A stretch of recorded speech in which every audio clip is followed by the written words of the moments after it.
వారము ప్రార్థన చేశారు. చేస్తానక అందరికి వందనాలు. ప్రార్థన చేసుకున్నాం. వందనాలు. దయగల మా తండ్రి, దయగల మా తండ్రి, మహాగండ మహాపరిశుద్ధ, రాజులకు రాజా, ప్రభుల ప్రభా, స్తుతికి పాత్రుడ, స్తోత్రాడ, మీ ఘనమైన నామానికి వేలాది వేల స్థుతులు చెల్లిస్తున్నాం నాయన. ఈ సాయంకాల సమయంలో జూమ్ వద్దకు మమ్మల్ని చేర్చి ప్రార్థించి కృపనిచ్చారు నాయన. ప్రార్థనలో పాల్గొని కృపను కూడా ఇచ్చారు. వందనాలు చెల్లిస్తున్నాం నాయన. జూమ్ 4 సంవత్సరాలుగా జూమ్ చక్కగా నిర్వహించబడుతుంది. 5వ సంవత్సరంలో ప్రవేశపెట్టి ఉన్నారు నాయన.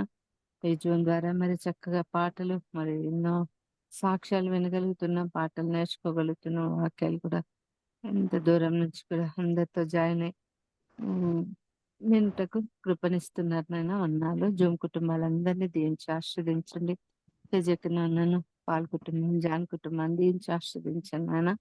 చేరొచ్చిన స్త్రీలందరినీ పేరు పేరున దీవించండి. వాక్యం చెప్పుకో మరి సిస్టర్ మేరీ గిల్ సిస్టర్ను కూడా జ్ఞాపకం చేసుకోండి. బ్రదర్ను, సిస్టర్ను, మరి మా అత్తలిద్దరిని, అల్లుడు, మన వాళ్ళని దీవించి ఆస్వాదించుకొని వేడుకుంటున్నాం తండ్రి. మరి పాట పాడుతున్న వానకం కూడా దీవించండి నాయన.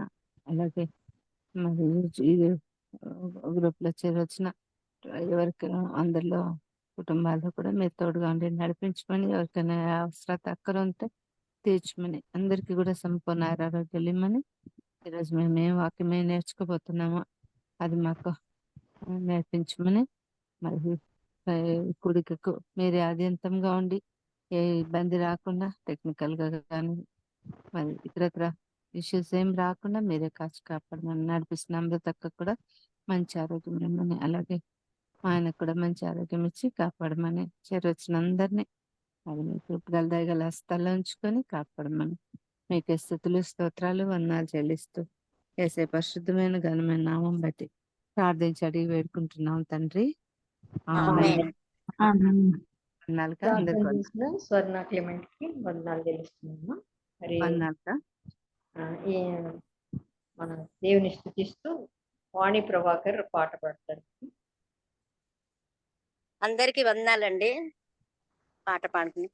రాతి కుండను నేను ఖాళీ అయి ఉన్నాను, రాతి కుండను నేను ఖాళీ అయి ఉన్నాను, నింపుమా అంచుల వరకు, నింపుమా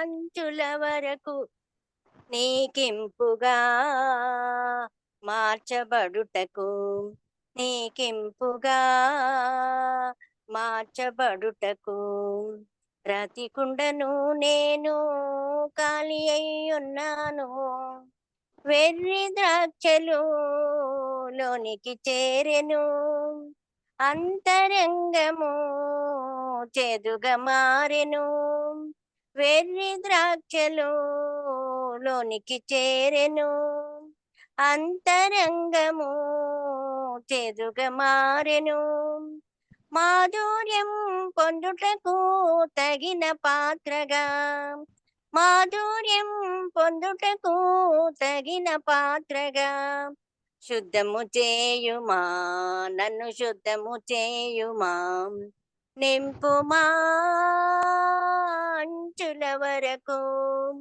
నింపుమా అంచుల వరకు, నీకింపుగా మార్చబడుటకు, జీవపుడంబము మిగిలియుండెను, లోక స్నేహము చెరుపుచుండెను, జీవపుడంబము మిగిలియుండెను, లోక స్నేహము చెరుపుచుండెను, మాలిన్యం ఏమాత్రం అంటకుండగా, మాలిన్యం ఏమాత్రం అంటకుండగా, భద్రము చేయుమా నన్ను భద్రము చేయుమా, నింపుమా అంచుల వరకు, నీకింపుగా మార్చబడుటకు, తప్పు బోధకు కలత చెందక, చెడ్డ మాటతో శ్రమలు పొందక, తప్పు బోధకు కలత చెందక, చెడ్డ మాటలో శ్రమలు పొందక, నీ కోసం నమ్మికతో ఎదురు చూడగా, నీ కోసం నమ్మికతో ఎదురు చూడగా, సిద్ధము చేయుమా, నన్ను సిద్ధము చేయుమా, నింపుమా అంచుల వరకు, నింపుమా అంచుల వరకు, నీకింపుగా మార్చబడుటకు, నీకింపుగా మార్చబడుటకు. రాతి కుండను నేను ఖాళీ అయ్యున్నాను, రాతి కుండను నేను ఖాళీ అయ్యున్నాను, నింపుమా అంచుల వరకు, నీకింపుగా మార్చబడుటకు. వందనాలుగా, అందరికి వందనాలు. వందనాలు వాణి, చక్కటి పాట, చాలా అర్థయుక్తమైన పాట. ఈ సందర్భానికి తగినట్లుగా పాడావు. అవును, రాతి బాణలు ఖాళీవే, మనం అందరూ ఖాళీ, నింపుకోవడానికి మరి ఈ మధ్యాహ్న సమయంలో మరి ఇంకొక రోజు దేవుడు మనం సమకూర్చినాడు. అందుని బట్టి దేవునికి వందనాలు, స్తోత్రాలు.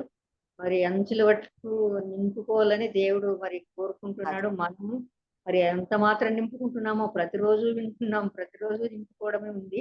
మరి అంచుల వరకు ఆయనకి ఇష్టంగా ఉండేటట్టు నింపుకోవాలి, మంచిగా మధురంగా ఉండేటట్లు నింపుకోవాలి. చేదు అయినది మన జీవితాల్లో ఏది ఉండకూడదు. మరి అవిశ్వాసంగా ఉండకూడదని, విశ్వాసంతో బలపడి స్థిరపడాలని, మరి మనలో లెథర్జీ అనేది రాకూడదు అనమాట. అంటే ఒకలాంటి నిర్లిప్తత అనేది ఉండకూడదు. ఆ రోజు వింటున్నా, ఆ రోజు ఇదే మాటలే, అదే విన్నాంలే అనే ఇది లేకుండా ప్రతిరోజు ఆయన నింపడానికి మనం ఇష్టపడి మనకి ఈ అవకాశం ఇచ్చినాడు. ఎంతో మందికి లేదు ఇది.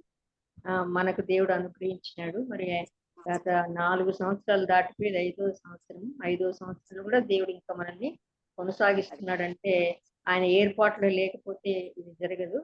సో బాగా నింపుకుందాం, ఇంపుగా ఉండేటట్టు, మంచిగా ఉండేటట్టు, పరిమళంగా ఉండేటట్టు, రుచికరంగా ఉండేటట్టు నింపుకుందాము. మరి ఆ మాటల్ని నింపడానికి మన మధ్య మేరీ గ్రేస్ సిస్టర్ ఉన్నారు. సిస్టర్ బాగున్నారా? మేరీ గ్రేస్ సిస్టర్ మ్యూట్ లో ఉన్నారు, మ్యూట్ లో ఉన్నారు. అవునవును, వందనాలు సిస్టర్. వందనాలు. బాగున్నాం సిస్టర్, మీరు బాగున్నారా సిస్టర్? హైదరాబాద్ ట్రాన్స్ఫరా? పాప దగ్గరికి వెళ్ళారా? లేదు లేదు, పాప కోసం నేను ఇక్కడే ఉన్నా. ఇక్కడ మహావీర్ మెడికల్ హాస్పిటల్లో వికారాబాద్ లో చేస్తుంది బిందు, చిన్న పాప డాక్టర్ గా ఇక్కడ హాస్పిటల్లో చేస్తుంది. అందుకొరకు నేను ఇక్కడికి వచ్చిన. బ్రదర్ వచ్చిపోతూ ఉన్నారు, ఎప్పుడు వీలైతే అప్పుడు, తనకు బిజీ లేనప్పుడు. బ్రదర్ కి ఏం ట్రాన్స్ఫర్ రాలేదు కదా? లేదు లేదు, ఇంతవరకు అయితే ఏం లేదు. సుపరిచితురాలు sister Mary Grace sister, Anantapur లో ఉండ్రి. ఇక్కడి నుంచి మరి పుట్టపర్తి నుంచి ఇప్పుడు హైదరాబాద్ లో ఉన్నా. మరి సిస్టర్ మనకు వాక్యాన్ని అందిస్తారు. ఈ సమయాన్ని సిస్టర్ కి ఇద్దాం. సిస్టర్ వందనాలు సిస్టర్. చేరువచ్చిన సిస్టర్ అందరికి కూడా ప్రేమ వందనాలు.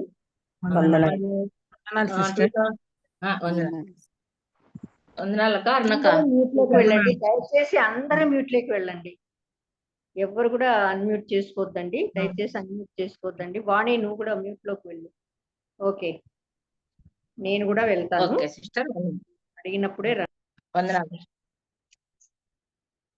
దేవుడు నాకు, సిస్టర్స్ అందరికి నా ప్రేమ వందనాలు. మరి ఒకసారి దేవుడు నాకు ఈ అవకాశం ఇచ్చి, మరి 2023 నవంబర్ లో 29th రోజు కూడా నేను ఇక్కడ హైదరాబాద్ లో ఉండే మెసేజ్ తీసుకున్నాను. మరి మళ్ళీ దేవుడు మరొకసారి నాకు ఈరోజు అవకాశం ఇచ్చి మరి ఒకసారి మాట్లాడడానికి కేజీ సిస్టర్ చెప్పించింది. అయితే ఇంకా మరి నేను ఇంకా ఏం చెప్పాలని నేను ఆలోచించినప్పుడు దేవుడు నాకు బయలుపరిచిన అంశం ఏమంటే, మీకా గ్రంథము 5వ అధ్యాయము, మీకా గ్రంథము 6వ అధ్యాయము. సిస్టర్ బాగా క్లియర్ గా ఉందా? వాయిస్ క్లియర్ గా ఉందా? ఉంది సిస్టర్, ఉంది. ఓకే. 6వ అధ్యాయము 8వ వచనం చదువు. మనుషుడా, ఏది ఉత్తమమో అది నీకు తెలియజేయబడి ఉన్నది. న్యాయముగా నడుచుకొనుటయు, కనికరమును ప్రేమించుటయు, దీన మనసు కలిగి నీ దేవుని ఎదుట ప్రవర్తించుటయు ఇంతే కదా యెహోవా నిన్ను అడుగుచున్నాడు. మరొకసారి మనుషుడా ఇది ఉత్తమము అది నీకు తెలియజేయబడి ఉన్నది. న్యాయంగా నడుచుకున్నటయు కనికరమును ప్రేమించుటయు దీన మనసు కలిగి నీ దేవుని ఎదుట ప్రవర్తించుటయు ఇంతే కదా యెహోవా నిన్ను అడుగుచున్నాడు. చిన్న మాట ప్రార్థన చేసుకుందాం. కృపగల నాయన దయగల తండ్రి, స్తోత్రములు ప్రభువా. ఈ సాయంకాలం వేళ 4 గంటల నుంచి 5:30 వరకు జరిగే ఈ ప్రార్థన కూడికను మీరు అలంకరించి మరి ప్రతి దినము మాకు ఇస్తున్న ఈ ప్రశస్తమైన సమయాన్ని, శ్రేష్టమైన సమయాన్ని బట్టి నీకే స్తోత్రములు, స్తుతులు చెల్లిస్తున్నాను ప్రభువా. అల్పులనైనా నన్ను కూడా మరి ఒకసారి మీరు జ్ఞాపకం చేసుకొని ప్రభువా మరి ఒక అవకాశం ఇచ్చి మరి నీ బిడ్డల మధ్యలో మాట్లాడకిచ్చిన ఈ సమయం బట్టి నీకే స్తోత్రములు తండ్రి. గొప్ప దేవుడవు, మహాగణుడవు, మహోన్నతుడవు తండ్రి. నైనా సమస్తము నీ మాట చేత సెలవిచ్చి సృష్టి అంతేను ప్రభా సృష్టించిన దేవా నీకే స్తోత్రములు. అయితే మానవ నీ పోలిక చొప్పున నిర్మించి నైనా ప్రభా నీ మాదిరిగా జీవించాలని మీరు మాకు బయలుపరిచిన విధానం బట్టి నీకే స్తోత్రములు తండ్రి. అయితే ఇప్పుడు మరి మాట్లాడే పాట పాడిన నిదాసరాలు ప్రభావ శిలువ చాటున మరుగు చేసుకొని చక్కగా పాడడానికి ఇచ్చిన సమయాన్ని బట్టి మీకే స్తోత్రములు. మరి ముఖ్యంగా ప్రభా మరి ఇప్పుడు నేను కొన్ని మాటలు నీ మాటలను నేను వివరించటకు నీ సన్నిధిలో కూర్చొని ఉండగా ప్రభా మరి మీరే జ్ఞాపకం చేసుకోండి. నేను వట్టిదాన్ని, నైనా అల్పురాలని. అయినా ప్రభా నన్ను మీరు బూరగా వాడుకోండి ప్రభా. సమస్తము ఎరిగిన దేవుడవు. ఈ రోజు మరి ఎందుకు నిర్ణయించినావో ఈ వాక్య భాగాన్ని మరి నేనైతే ఎరుగను. మరి మాట్లాడుచుంటుండగా నా నోటిని బూరగా వాడుకొని సిల్వ చాటున మరుగు చేసి నైనా మరి విశ్వాసులైన బిడ్డలందరికీ వారి సమయాన్ని నేను వృధా చేయకుండా మరి చక్కగా నేను నీ మాటలు వివరించడం కావాల్సిన జ్ఞానమును సమయమును నాకు అనుగ్రహించండి. డవర్స్ ద్వారా కానీ ఏది కూడా ప్రాబ్లం లేకుండా మీ కృపలో భద్రపరిచి మరి ఈ సమయాన్ని నీకు అప్పగిస్తూ మరి వచ్చే బిడ్డలందరినీ కూడా మీరు జ్ఞాపకం చేసుకోమని అడుగుకుంటున్నాం తండ్రి. సమయాన్ని సాతాను అనే ఆటంకాల నుంచి ప్రాబ్లం డవర్స్ ప్రాబ్లం కానీ ఏ ఆటంకం లేకుండా మీ కృపలో భద్రపరిచి త్వరగా సమయానికి అందరూ చేరడానికి కూడా కృప చూపించుకొని అడుగుకుంటున్నాం తండ్రి. ఈ సమయాన్ని నీ చేతులకు అప్పగించుకుంటూ నేను చదివిన వాక్య భాగం దీవించి మాకు విడిచి పంచిపెట్టమని ఒక్కొక్క కుటుంబం వారిగా బిడ్డలందరినీ కూడా మరి దీవించి ఆశీర్వదించమని రోజు జరుగుతున్న ఈ కూడికను మీరు జ్ఞాపకం చేసుకుంటున్న విధానం బట్టి నిజంగా ప్రభా ఎంత గొప్ప దేవుడు, ఆశ్చర్య కార్యాలు మా పట్ల చేస్తున్న దేవుడు.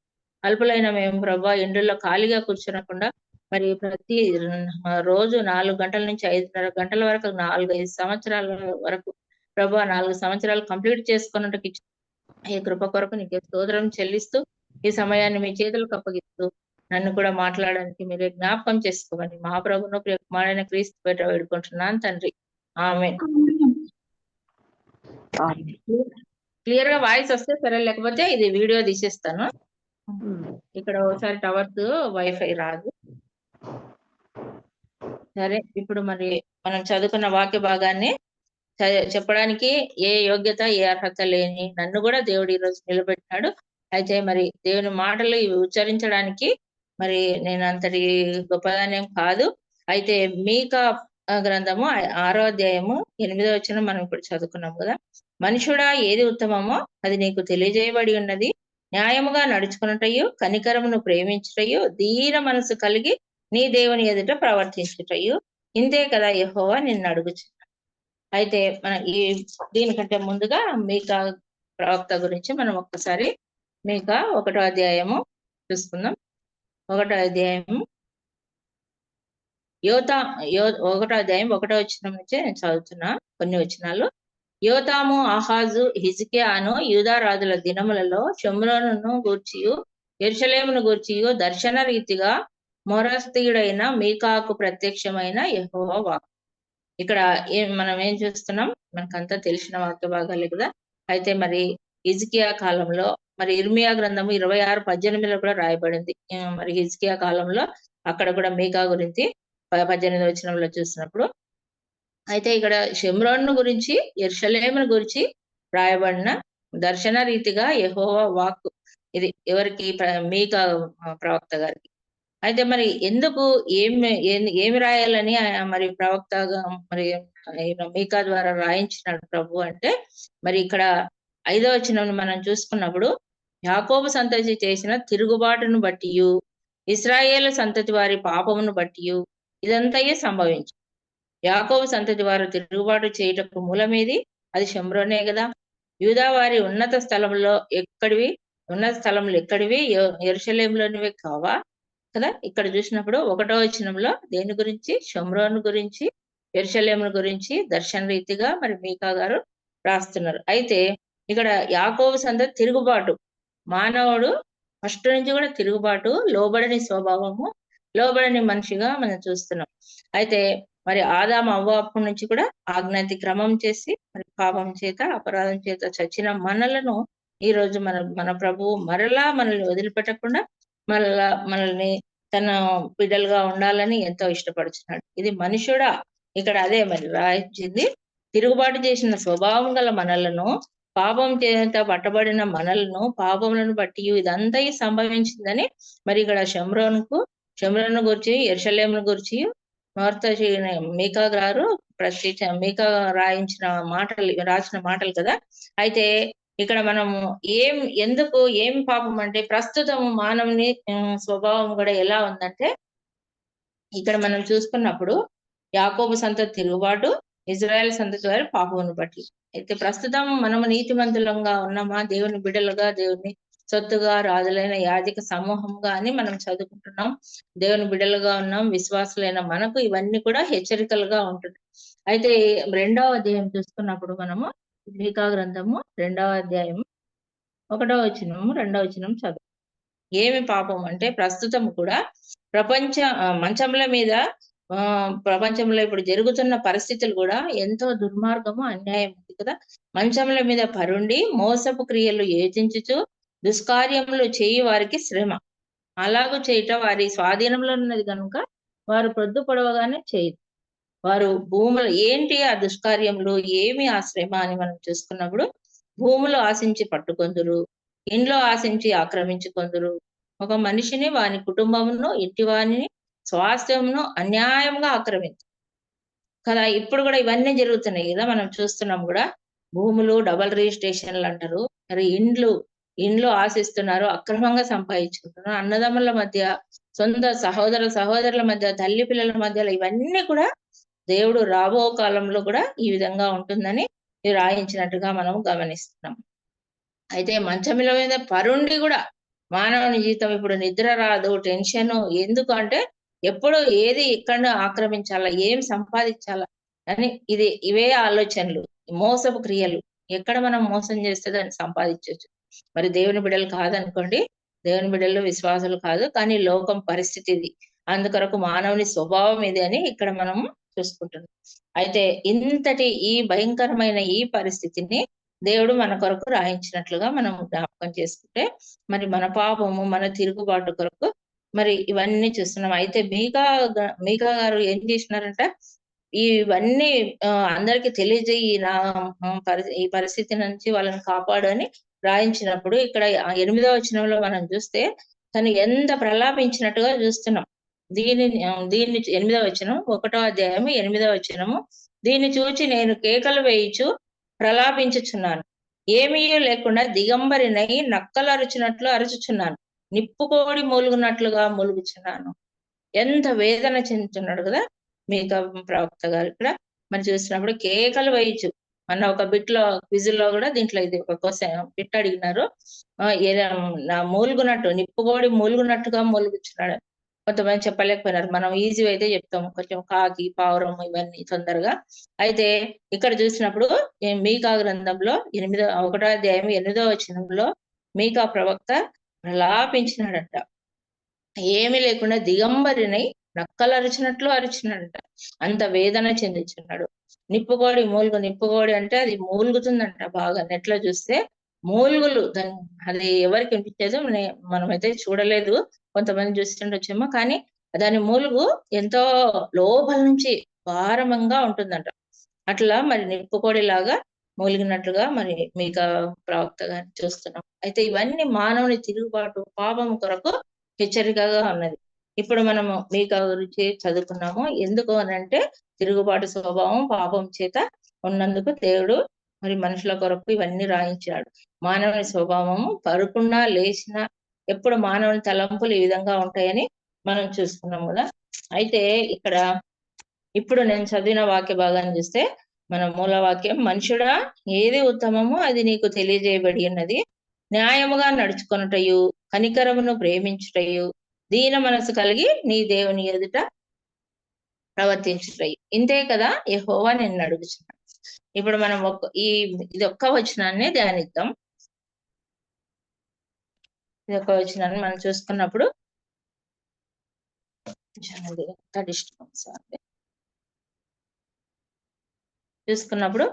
మనుషుడా ఏది ఉత్తమమో అది నీకు తెలియజేయబడి ఉన్నది కదా.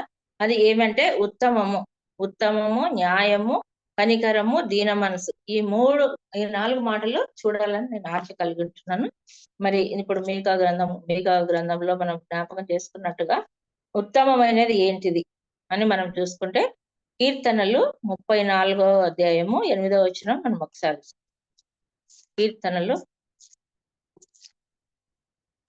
34:8 అక్కడ ఏమందంటే, యెహోవా ఉత్తముడని రుచి చూచి తెలుసుకొనుడి, ఆయనను ఆశ్రయించు నరుడు ధన్యుడు. ఉత్తమం అనే మాట నేను చూస్తున్నాను. ఇప్పుడు ఉత్తమం అంటే యెహోవా ఉత్తముడు. మన దేవుడు ఎవరు? ఉత్తమముడు, శ్రేష్ఠుడు, మంచి లక్షణాలు, మంచి క్రియలు గల మన దేవుడు కదా. మరి అలాంటి దేవుని పిల్లలమైన మనం విశ్వాసులము. మరి తిరుగుబాటు స్వభావం మనలో ఉంది, పాపం మనలో ఉంది. పుట్టుకతోనే మనం అందరం కూడా పాపులముగా ఉన్నాము. అయితే మరి మనము ఏ విధంగా ఉండాలంట? మన ప్రభువు ఉత్తముడు కనుక మనం కూడా ఉత్తమమైన వారుగా ఉండాలని ప్రభు ఇష్టపడుతున్నాడు. అయితే ఇంకొకటి కూడా మనం చూసుకున్నప్పుడు, ఇక్కడ మీకా గ్రంథంలో పక్కలనే ఉంటది కదా, మీకా పక్కల నహూము 1వ అధ్యాయము 7వ వచనం. నహూము 1వ అధ్యాయము 7వ వచనం. యెహోవా ఉత్తముడు, శ్రమ దినమునందు ఆయన ఆశ్రయ దుర్గము, తన యందు నమ్మిక ఇంచు వారిని ఆయన ఎరుగు. ఇక్కడ యెహోవా ఉత్తముడు, శ్రమ దినమున ఆయన ఆశ్రయ దుర్గముగా ఉన్నాడు మనకు. తన యందు నమ్మిక ఇంచు వారిని ఆయన ఎరుగును. నిజమే, మనము ఎన్నో శ్రమలు మన జీవితంలో, ఎన్నో రకాల ఇబ్బందులు, అనారోగ్యాలు, ఎన్నెన్నో ఇబ్బందులు పడినప్పుడు దేవుడు మనల్ని ప్రతి శ్రమ నుంచి విడుదల చేస్తున్నాడు. ఎందుకంటే ఆయన తన బిడ్డలు ఎవరో ఏ శ్రమలో ఉన్నారో అని ఎదిగిన దేవుడుగా ఉంటున్నాడు. అయితే మన ఆశ్రయం ఎవరు? మనం మనుషులను నమ్ముతాం, కానీ అది ఒక మనుషులు ఒక్కొక్కసారి చేయొచ్చు, చేయలేకపోవచ్చు. కానీ ఇక్కడ దేవుడు నమ్మదగిన వాడు కాబట్టి దేవుడు మనకు ఆశ్రయ దుర్గం. ఆయనే మన ఆశ్రయం. ఆశ్రయ దుర్గము అని అంటే కోట, కొండ, సమస్తమైన దేవుడు. మరి అలాంటి గొప్ప దేవుని మనం ఆశ్రయించినప్పుడు దేవుడు మనల్ని ఆ దుర్గముగా, ఒక సేఫ్టీ అనేది మనకు ఉంటుందంట. దుర్గం అంటే లోపలికి పోయిన తర్వాత ఆ కోటలో ఎంత సేఫ్టీ, ఒక ప్రాకారంలో ఎంతో సేఫ్టీ కదా. ఆ విధంగా ఇక్కడ మనం దుర్గము అంటే మనం దేవుని సన్నిధి. మన ఏ కష్టమైనా, ఏ ఇబ్బంది అయినా, ఏ శ్రమలో అయినా దేవుని సన్నిధికి వచ్చినప్పుడు దేవుడు మనల్ని ఆదరించేవాడుగా, మనం ఎవరమో కూడా మన మనసు ఏంటి, యథార్థపరులమా, నమ్మకస్తులమా, దేవుని సన్నిధికి నిజంగా వచ్చినమా, మరి ఏ విధంగా మన ప్రార్థన ఉంది అనేది కూడా దేవుడు మనల్ని ఎరిగిన దేవుడు మనకు ఆశ్రయంగా ఉంటాడంట అప్పుడు దేవుని పిల్లలు. అయితే ఉత్తముడు కాబట్టి ఆయన మనల్ని ఉత్తముడని రుచి చూచి తెలుసుకున్నాము. ఉత్తమమైన దేవుణ్ణి కలిగి ఉన్నాము. మనల్ని కూడా ఉత్తమమైన వారుగా ఉండండి, శ్రేష్టమైన బిడ్డలుగా ఉండండి, మంచి క్రియలతో ఉండండి అని ఇప్పుడు మనుషుడా ఏది ఉత్తమమో అది నీకు తెలియజేయబడుతుంది, నువ్వు తెలుసుకుంటున్నావు అని మరి వాక్య భాగంలో మనం చూస్తున్నాం. అయితే ఉత్తమమైన క్రియ, ఉత్తమమైన పని ఎవరు చేస్తున్నారంటే ఇంకొక భాగాన్ని మనం చూసుకున్నప్పుడు లూకా సువార్త 10వ అధ్యాయము 38 నుంచి 42 వరకు ఎవరైనా చదివితే చదివిస్తే. లూకా సువార్త 10వ అధ్యాయము 38 నుంచి, లేదంటే అంతటా వారు ప్రయాణమైపోవచ్చుండగా ఆయన యొక్క గ్రామంలో ప్రవేశించెను. మార్త అను ఒక స్త్రీ ఆయనను తన ఇంట చేర్చుకును. ఆమెకు మరియా అను సహోదరి ఉండెను. ఈమె యేసు పాదముల యొద్ద కూర్చుండి ఆయన బోధ వినుచుండెను. మార్త విస్తారమైన పని పెట్టుకున్నట చేత తొందరపడి ఆయన యొద్దకు వచ్చి, ప్రభువా, నేను ఒంటరిగా పని చేయుటకు నా సహోదరి నన్ను విడిచిపెట్టినందున నీకు చింత లేదా? చింత లేదా? నాకు సహాయం చేయమని ఆమెతో చెప్పుమని. ఇప్పుడే మనం పైన చూసుకున్నట్లుగా మరి అక్కడ ఆయన మనం ఎవరు ఏం చేస్తున్నారు అనేది ఎరిగిన దేవుడు. అయితే మరి ఇక్కడ కూడా మార్తను చూసినప్పుడు నీకు చింత లేదా, నీకు తెలియదా, నేనేం పని చేస్తున్నానని క్వశ్చన్ చేస్తుంది కదా. మార్త విస్తారమైన పని పెట్టుకుంది. అవసరమైనవి పెట్టుకోవాలి. మనం కూడా మన జీవితాల్లో ఎన్నో సార్లు విస్తారమైన పని పెట్టుకొని టెన్షన్, ఆ టైంలో ఎంత చేయాల్సిన పని చేయలేకపోతాం. స్త్రీలమైన మనము ఎన్నో సార్లు అలాంటి ఇబ్బందులు పడుతుంటాం. అయితే ఇక్కడ కూడా మరి మార్త విస్తారమైన పని వల్ల ఆమె ఏం చేసిందంటే, మరియ నాకు సహాయం చేయకుండా చూడు ఇక్కడ మరి నీకేం చింత లేదా ప్రభువా అని క్వశ్చన్ చేసినట్టుగా మనం చూస్తున్నాం. అయితే మరి ఆయన ఎదుకు వచ్చి అడిగినప్పుడు ఏమంటున్నాడు, నాకు సహాయం చేయమని నువ్వు చెప్పవా అని మళ్ళీ క్వశ్చన్ చేసి అడిగితే, అందుకు ప్రభువు మార్తా మార్తా నీవు అనేకమైన పనులను గూర్చి విచారము కలిగి తొందరపడుచున్నావు గాని అవసరమైనది ఒక్కటే, మరియు మరియ ఉత్తమమైన దాన్ని ఏర్పరచుకున్నాము. మనది ముఖ్యమైనది ఏమంటే ఇక్కడ ఉత్తమమైనది అనే మాటలను మనం చూసుకున్నప్పుడు నహూము గ్రంథంలో చూసుకున్నాము ఆశ్రయ దుర్గం అని, మరి కీర్తనలో ఉత్తముడని రుచి చూసి తెలుసుకున్నాము మన ప్రభువుని. మరి మరియ కూడా ఉత్తమమైనది ఎన్నుకున్నట్టుగా మనం జ్ఞాపకం చేసుకుంటున్నాం. అయితే మరి ఉత్తమమైన పని ఏంటి అని మనం చూసినప్పుడు ఉత్తమమైన సత్క్రియలు, మంచి క్రియలు, ఉత్తమమైన వాటి మరి నహూము గ్రంథము మరి సువార్త ప్రకటించే వారి పాదములు కూడా అంట పర్వతముల మీద కనబడతాయంట. అంటే పర్వతము అంటే ఇక్కడ ఎత్తైన ప్రదేశం, అంటే అంత ఉన్నతముగా, అంత ఎత్తుగా, అంత మనకు అంత ఎత్తైనవిగా సువార్త ప్రకటించే వారు లేకపోతే మరి ఎంత కష్టము కదా. సువార్త ప్రకటించే దేవుని బిడ్డలు, దేవుని పని చేసే వాళ్ళంటే ఎంతో ఉన్నతమైన వారు అని, ఉత్తములని మనం ఇక్కడ చూస్తున్నాం. నహూము 1:15 కూడా. మరి అంతే. అయితే ఉత్తమమైన వాటిని మరి ఇంకొకటి మనం వాక్య భాగం చూసుకున్నప్పుడు రోమా 10:14-15 తీసిన వాళ్ళు ఉంటే చదవండి సహాయం. రోమా 14-15. వారు విశ్వసించిన వానికి ఎట్లు ప్రార్థన చేయుదురు, వినని వారిని ఎట్లు విశ్వసించుదురు, ప్రకటించువారు లేకుండా వారు ఎట్లు విందురు, ప్రకటించువారు పంపబడిన ఎడల ఎట్లు ప్రకటింపబడుదురు. ఇందు విషయమై ఉత్తమమైన వాటిని గుర్చిన సువార్త ప్రకటించు వారి పాదములు ఎంతో సుందరమైనవి అని వ్రాయబడి ఉన్నది. ఇక్కడ చూస్తున్నాం కదా, ఇక్కడ రోమిలకు రాసిన పత్రిక 10:14-15 మనం చూసినప్పుడు వారు విశ్వసించకుండా కదా, వారు విశ్వసింపని వానికి ఎట్లు ప్రార్థన చేయుదురు. అంటే ఇప్పుడు మనం సువార్త ప్రకటించకపోతే, దేవుని గురించి చెప్పకపోతే మరి వాళ్ళు ఏ విధంగా మరి విశ్వాసం ఉంచుతారు, ఏ విధంగా దేవుని సన్నిధికి వస్తారు అని ఇక్కడ మరి రాయబడినట్టుగా మనం చూస్తున్నాం కదా. ప్రకటించేవాడు లేకుండా వారు ఎట్లు విందురు, ప్రకటించి వారు పంపబడని ఎడల ఎట్లు ప్రకటించుదురు. మరి పంపబడాలి. ఇప్పుడు మన సంఘాల నుంచి ఇప్పుడు గాస్పలాలు అయితే ఏమి, మరి ఇంకా చాలా సంఘాలలో మన బ్రదర్ అండ్ అసెంబ్లీస్ అంతా దేవుని పని కొరకు ఎంతో మంది పంపబడి ప్రేరేపణ కలిగి పంపబడుచున్నారు కదా. మరి పంపబడేవారు లేకపోతే దేవుని వాక్యం గురించి చెప్పే వాళ్ళు ఎవరు? మరి అలాంటి వారు మరి సువార్త ప్రకటించకపోతే వాళ్ళకి ఏ విధంగా మన దేవుని గురించి మనం పరిచయం చేస్తాము, మనం ఏ విధంగా తెలియజేస్తాము? అన్యులుగానే, పాపులుగానే, విగ్రహారాధికులుగానే మిగిలిపోతారని మరి ఇక్కడ మనము 10:14-15 చూసినప్పుడు పంపబడిన ఎడల ఎట్లు ప్రకటించుదురు, పంపబడిన ఎడల ఇందు విషయమై ఉత్తమమైన వాటి గుర్చిన సువార్త ప్రకటించి వారి పాదములు ఎంతో సుందరమైనవి. వారి పాదములంట ఎంతో సుందరమైన దేవుని పని చేసేవాళ్ళు. అన్నిటికంటే ఉత్తమమైనది మరీ ఎందుకుంది కదా, ఆయన పాదాల దగ్గర కూర్చొని వాక్యం వింటున్నట్టుగా మనం చూస్తున్నాం. నిజమే. మరి మన జీవితాల్లో కూడా ఇప్పుడు ఎస్తేర్ ప్రేయర్ వారియర్స్ 4 years నుంచి కూడా ప్రతి వారము వీలైనట్టు కొన్ని సమయాల్లో జాయిన్ కాలేకపోయినా వాక్యమైన వినాలని ఎంతో ఆశతో అందరము జాయిన్ అవుతూ ఉన్నాం కదా. మరి అట్లా అంతటి ఉత్తమమైన పని ఈ రోజు ఈ సమయాన్ని మనం కనీసము దినములో 1 గంటన్నర మనం దేవునికి ఇస్తున్నామంటే అది ఎంతో ధన్యత, అది ఎంతో ఉత్తమమైన పని. అయితే ఇంకా మరియ పాదాల దగ్గర కూర్చొని వినిచూ ఉంది. మరి అంటే లోక రీతిగా మరి ఫుడ్ అన్ని అవసరమే, పనులు ఉద్యోగాలు ఇవన్నీ కూడా ముఖ్యమే, కానీ వాటి కంటే ముఖ్యమైనది ఉత్తమమైనది మనము జ్ఞాపకం చేసుకుంటున్నాం. మరి అంతేకాకుండా మరి బోధ వినుట గాని, పరిచర్య చేయుట, సువార్త ప్రకటించుట, ప్రార్థన చేయుట ఇవన్నీ కూడా ఉత్తమమైనవిగా మనం చూస్తున్నాం. ఇవన్నీ కూడా మరి మన సంఘాల ద్వారా, మన స్త్రీల మీటింగుల ద్వారా ఎన్నో పనులు పరిచర్యలు చేస్తున్నాం. ఇవన్నీ ఉత్తమమైనవి. దేవుని బిడ్డలుగా, విశ్వాసంగా ఇవన్నీ మన సంఘాలలో మనం చేస్తున్నాము.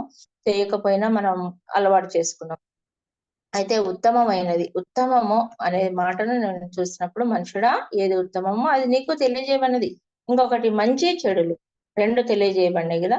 మీకా గ్రంథంలో 2వ అధ్యాయం 1వ వచనంలో మానవుని స్వభావం ఎలాంటిది, 1వ అధ్యాయంలో మరి తిరుగుబాటు ఏ విధంగా చేస్తున్నారు యాకోబు సంతతి వారని, ఇశ్రాయేలు సంతతి కొరకు, షమ్రోను కొరకు భారం కలిగి మీకా ద్వారా రాయించబడింది. మరి ఈ వచనాలు మనం చూసుకున్నప్పుడు ఉత్తమము అని చూసినప్పుడు మరి జ్ఞాపకం చేసుకున్నాము. మరి తర్వాత మరి ఉత్తమమైన మన ప్రభు అని మనం జ్ఞాపకం చేసుకున్నాం. మనం కూడా ఆ విధంగా ఉండాలని, శ్రేష్టమైన వారముగా మరి న్యాయమైన వారంగా ఉండాలని కూడా చూస్తున్నాం. అయితే ఇప్పుడు మరి ఉత్తమము అయిపోయింది. రెండవదిగా మనము న్యాయమును నడుచుకొని ఉంటాయి. న్యాయముగా నేనేం కోరుకుంటున్నా మిమ్మల్ని, ఈ మాటలు మాత్రమే అని అంటున్నాడు కదా ప్రభు. మరి ఇంకొకటి 2వ పాయింట్ గా మనం చూస్తే న్యాయముగా నడుచుకొనుటయు. న్యాయముగా నడుచుకొనుట, న్యాయం అంటే ప్రస్తుతము ఈ పరిస్థితుల్లో ఈ వాక్య భాగం నేను తీసుకున్నానంటే అన్యాయమే ఎక్కువగా ఉంది. మరి దేవుని పిల్లల పైన ఎంత హింసలు, ఎంత భయంకరంగా మరి దూషించడం, అసలు మన వీడియోలో చూస్తుంటే మనము ఎంత దారుణంగా ఉన్నాయి కదా. అసలు భయంకరంగా మరి కొడుతున్నారు, చంపుతున్నారు దేవుని పిల్లల్ని. మరి పనిపూర్ గురించి మనం యుద్ధాలు, భూకంపాలు మన కేరళలో చూసినప్పుడు ఎంత భయంకరమైన దృశ్యాలు చూసినాం.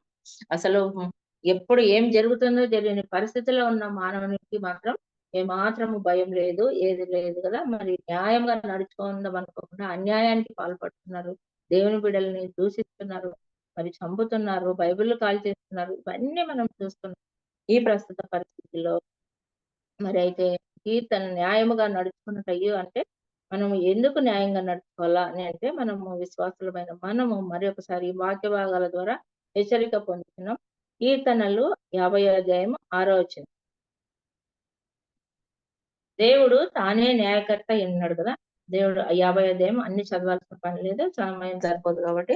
కీర్తనలు 50వ అధ్యాయం 6వ వచనంలో మనం చూసుకుంటే దేవుడు తానే న్యాయకర్త, ఆయనే జడ్జి, ఆయనే లాయర్, ఆయనే తీర్పరి కదా, మనకు అందరికీ తెలుసు.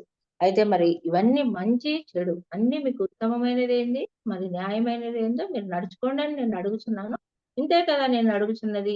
మరి మానవుడు ఎందుకు మాటి మాటికి తప్పుతున్నాడని వాక్యం ద్వారా మరి కీర్తనలు, సామెతలు ఇవన్నిట్లో ఎక్కడ చూసినా మనం సరి చేసుకునే జీవితాన్ని దేవుడు ఎంతగానో ముందుగానే రాయించినట్లుగా మనం చూస్తున్నాం.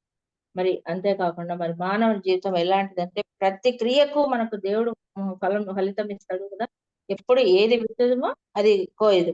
మరి ఇలాంటి న్యాయ నిర్ణేతగా మన ప్రభు ఉన్నప్పుడు మన క్రైస్తవులం కూడా మనం కూడా ఎన్నో సార్లు తప్పిపోతూ అంటే మనమని కాదు, ఎవరైనా మనుషులు అందరూ కూడా తప్పిపోయే పరిస్థితి ఉంది. మాటి మాటికి మాట ద్వారా, క్రియల ద్వారా, ఈ రోజు ఇక్కడ ఒక మాట, రేపు ఒక మాట. న్యాయము, పద్ధతి, క్రమము అనేది మన జీవితాల్లో కూడా ఉందో లేదో అని మనం పరిశీలించుకోవాలి.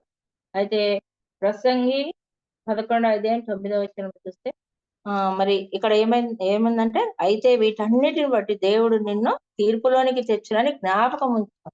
దేవుడు తీర్పు తెచ్చినప్పుడు ఇవన్నిటి కూడా మనం చేసే ప్రతిక్రియ, ప్రతి పనిని కూడా మరి ఇక్కడ శ్రేష్టమైనది, ఉత్తమమైనది నేను చెప్పినాను, తెలియజేసినాను. మరి అయితే న్యాయంగా నడుచుకోండి అని దేవుడు అడుగుతున్నాడు. ప్రకటనల గ్రంథము 22:11, 22 కూడా ఒకసారి చూద్దాం. ప్రకటన 22 చివరి. అన్యాయం చేయవాడు ఇంకను అన్యాయమే చేయనిమ్ము, అపవిత్రుడైన వాడు ఇంకను అపవిత్రుడుగానే ఉండనిమ్ము, నీతిమంతుడు ఇంకనూ నీతిమంతుడుగానే ఉండనిమ్ము, పరిశుద్ధుడు ఇంకనూ పరిశుద్ధుడుగానే ఉండనిమ్ము.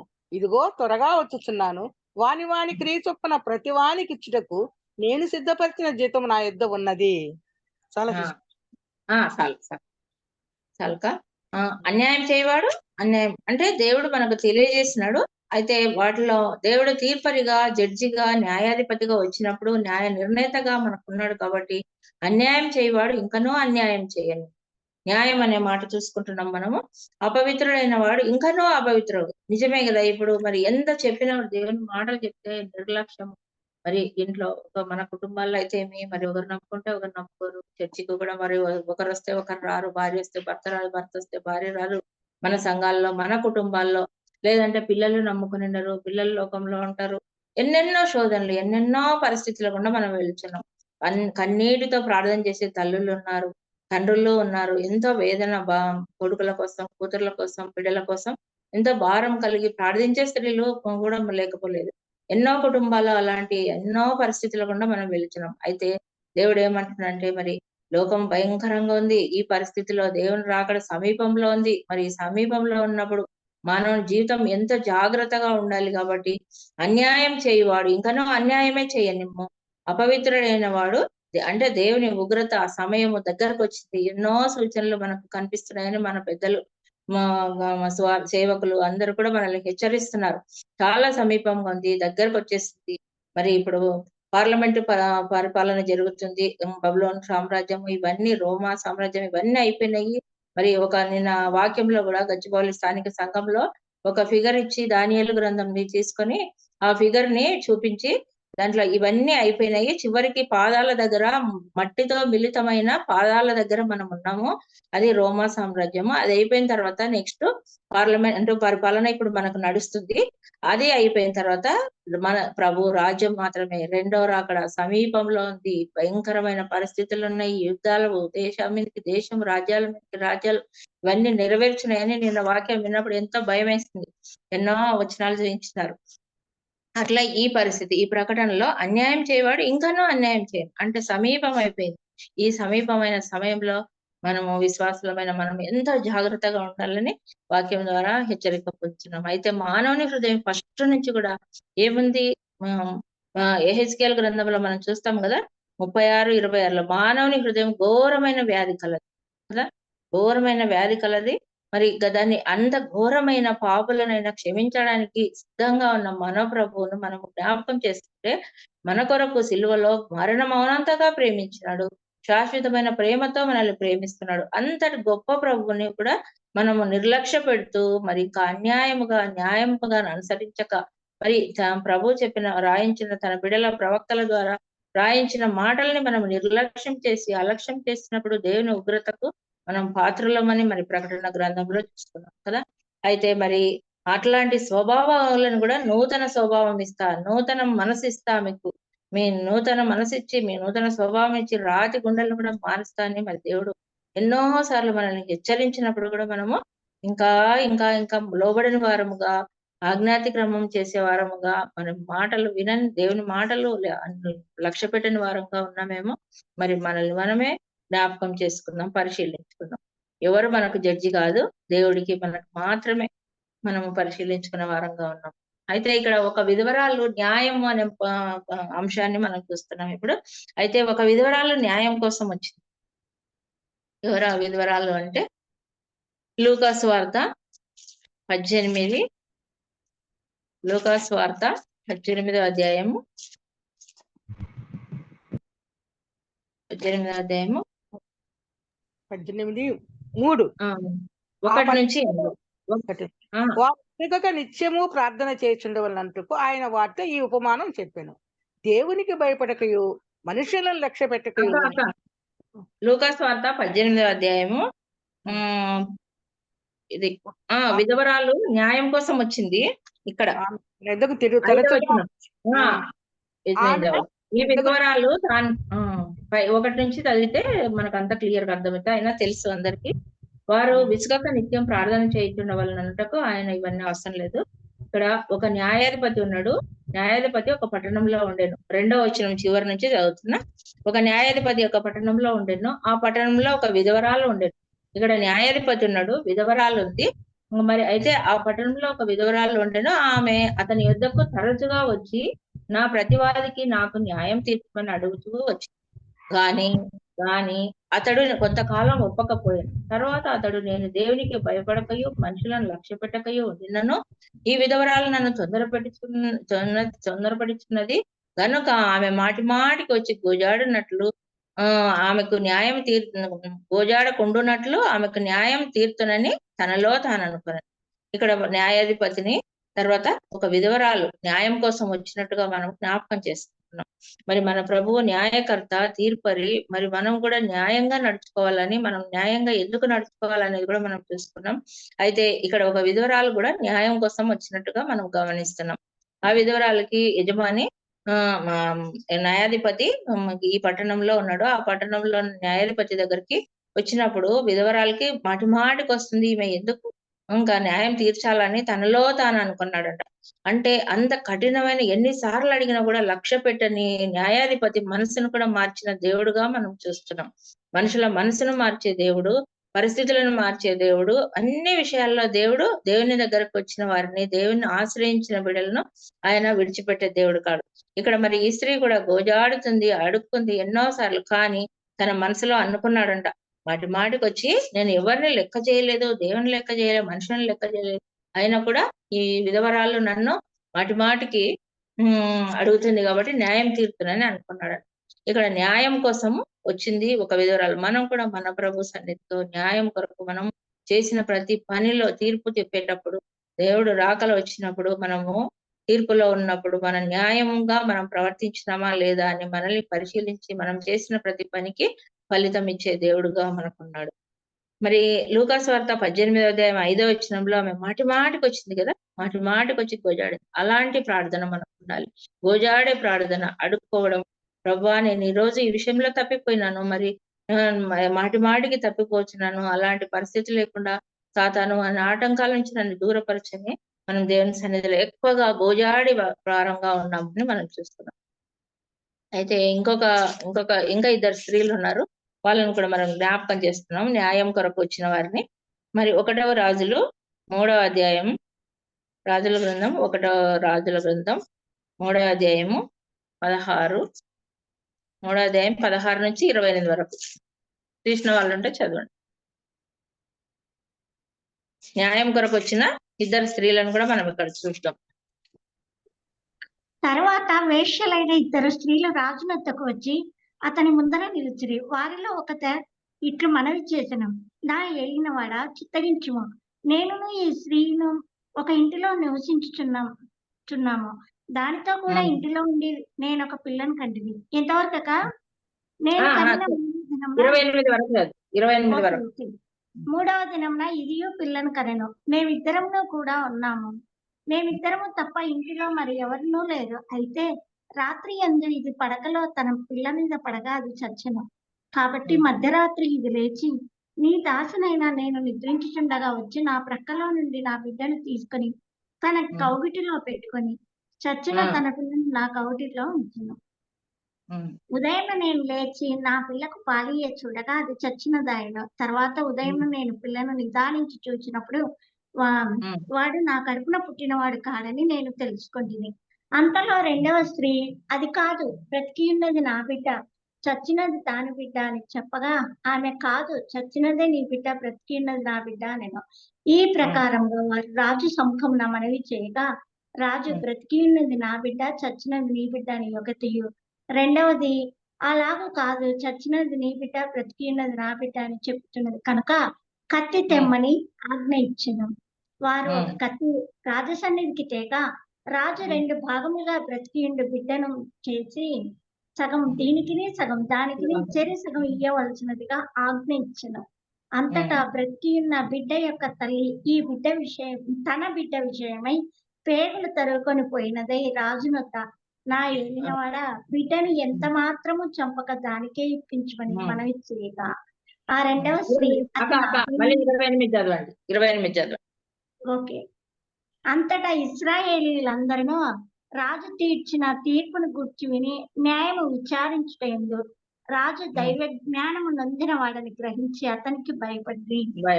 చాలు. అయితే ఇక్కడ మనం మనకందరికి తెలుసు కదా ఈ వాక్య భాగం కూడా. అయితే 16 నుంచి 28 వరకు క్లియర్ గా ఉంది, మనం చదువుకోవచ్చు. అయితే ఇక్కడ మరి ఇద్దరు స్త్రీలు రాజు సన్నిధికి వచ్చినట్టు చూస్తున్నాం. ఆ రాజు ఎవరు? సొలొమోను మహారాజు.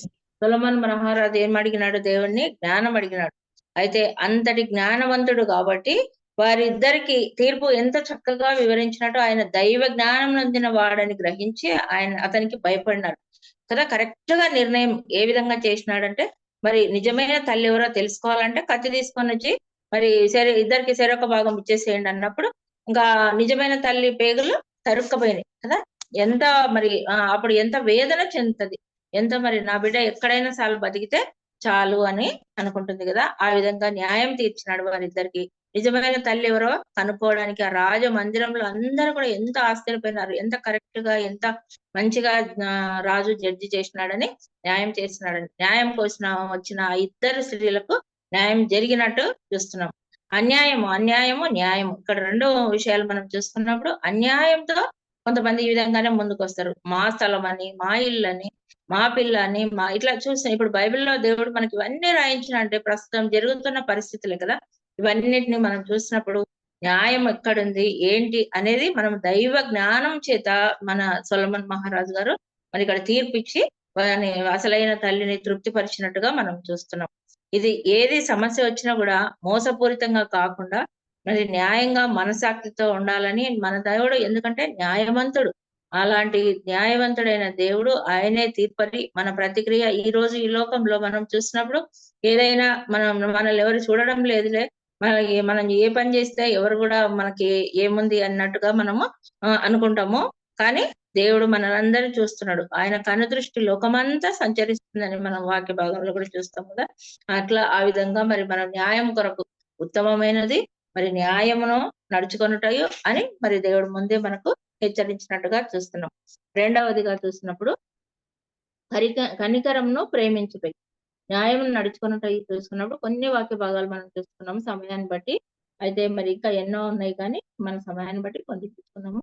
అయితే కనికరమును ప్రేమించుటయు, కనికరము ప్రేమ మనలో ఉందా అని మనం కూడా మళ్ళీ ఒకసారి మనకు దేవుడు చూపించిన ఈ మాటలను మనం జ్ఞాపకం చేసుకుంటే కనికరము అంటే 1వ పేతురు 2వ అధ్యాయం 9-10 వచనాలు మనం చూసుకున్నప్పుడు, అయితే మీరు చీకటిలో నుండి ఆశ్చర్యకరమైన తన వెలుగులోనికి మిమ్మల్ని పిలిచిన వారి గుణాతిశయములను ప్రచురం చేయు నిమిత్తము ఏర్పరచబడిన వంశమును, రాజులైన యాజక సమూహమును, పరిశుద్ధ జనమును, దేవుని సొత్తైన ప్రజలనై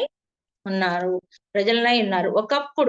ఒకప్పుడు మనము చీకటిలో ఉంటిమి, భయంకరమైన పరిస్థితిలో ఉంటిమి. దేవుడు మనల్ని ఎన్నుకొని, దేవుడు తన బిడ్డలుగా చేసుకొని, రాజులైన యాజక సమూహముగా చేసుకున్నట్టు పరిశుద్ధ జనముగా మనల్ని తన బిడ్డలుగా తన సొత్తుగా చేసుకున్నాడు. కాబట్టి ఒకప్పుడు ప్రజగా ఉండక గత జీవితం మనం ఉండక మరి ఇప్పుడు దేవుని ప్రజ ఎత్తిరి. ఒకప్పుడు కనికరింపబడక ఇప్పుడు కనికరింపబడిన వారే. ఒకప్పుడైతే మనం కనికరింపబడలేదు, లోకంలో ఉంటిమి, మరి చీకటిలో ఉంటిమి, మన జీవితాలు మనము పుట్టుకతోనే పాపులమై ఉంటిమి. అయితే అలాంటి మనల్ని దేవుని బిడ్డలుగా ఎన్నుకొని ఆయన బిడ్డలుగా ఆయన సొత్తుగా పరిశుద్ధ జనముగా మనల్ని ఎన్నుకున్నాడు. కాబట్టి మనం ఈ రోజు ఎలా ఉన్నామంటే కనికరింపబడిన వారు. ఇక్కడ కనికరమును ప్రేమించదు. మనం ఎందుకు ఈ కనికరము అనే పదాన్ని చూస్తున్నామంటే కనికరమును ప్రేమ ఆ రెండు మన ప్రభువులో ఉన్నాయి. కాబట్టి మనం కూడా ఆ విధంగా ఉండాలని ప్రభు ఇష్టపడుతున్నాడు. మత్తయి సువార్త మరి ఇంకా ఎక్కడెక్కడ కొన్ని వాక్య భాగాలు చూసుకుందాం సమయాన్ని బట్టి. మత్తయి సువార్త 14:14లో కూడా మనం చూస్తే ఒక గొప్ప సమూహం ఉంటుంది కదా. ఆయన అక్కడికి వచ్చి ఆ సమూహంలో 14:14లో వారి మీద కనికరపడి వారిలో రోగులైన వారిని స్వస్థపరిచారు. ప్రభు ఈ లోకంలో ఉన్నప్పుడు కనికరపడినాడు. జన సమూహాలు ఆ దారికి వెళుచున్నప్పుడు, అక్కడ సమూహంగా ఉన్నప్పుడు దేవుడు మరి ఎన్నో సార్లు స్వస్థపరిచినట్టుగా మనం చూస్తున్నాం. గొప్ప జన సమూహంను చూచి వారి మీద కనికరపడి వారిలో రోగులైన వారిని స్వస్థపరిచినాడు. కనికరము, ప్రేమ, దయ ఇవన్నీ దేవునికి ఎంతో ఇష్టమైనవి. ఆయన మనకు మాదిరి చూపించి మనం కూడా ఆ విధంగా ఉండాలనే విశ్వాసులైన మనకు హెచ్చరికలుగా ఉంటాయి. అయితే మత్తయి సువార్త 20:34లో కూడా మనం చూస్తే కాబట్టి యేసు కనికరపడి వారి కన్నులు ముట్టిను, వెంటనే వారు దృష్టి పొంది ఆయన వెంట వెళ్ళేవి. ఇక్కడ కూడా మనం చూస్తే ఇక్కడ కూడా కనికరము అనే మాట మనం చూస్తున్నాం. అయితే మనం కనికరింపబడినాము. తర్వాత రోగులని స్వస్థపరిచినాడు, తర్వాత గుడ్డి వారికి కన్నులు ఇచ్చినాడు, కుంటి వారిని కుష్ఠరోగులని బాగు చేసి వారిపైన కనికరపడ్డాడు. దేవుడు ఎంతో కనికరము గలవాడు, దయగలవాడు, కృపగలవాడు. కాబట్టి మనం ఈ రోజు ఈ స్థితిలో ఉన్నాము, సజీవులుగా ఉన్నాము కదా.